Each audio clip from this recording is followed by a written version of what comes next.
तर आज आहे बाप्पाचं विसर्जन. 10 दिवस कसे गेले कळलेच नाही. रोजचं तेच पूजा, आरती, छान छान प्रसाद बनवणं. तर आज मस्त छान असं फुलं घेऊन आले, तर माळ बनवली. त्यानंतर दुर्वाही आणले होते, तर त्याही 21 दुर्वांचं जे असतं गणपतीला गुच्छ ते अर्पण केलं. त्यानंतर आम्ही सकाळची आरती केली. सकाळच्या प्रसादामध्ये आज मी खिरापत बनवली होती.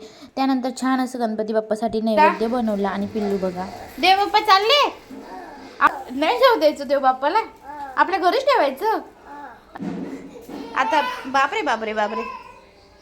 त्यानंतर आरती केली. आजची आरती ही आमच्या घरातील शेवटची आरती बाप्पाची. आता डायरेक्ट पुढच्या वर्षी बाप्पा येतील. आणि त्यानंतर मग आम्ही बाप्पाला घेऊन चाललो तो विसर्जनासाठी. आणि पिल्लू बघा, पिल्लूला अजिबात जाऊ द्यायचं नव्हतं. तुम्ही बघितलं, रडत असेल.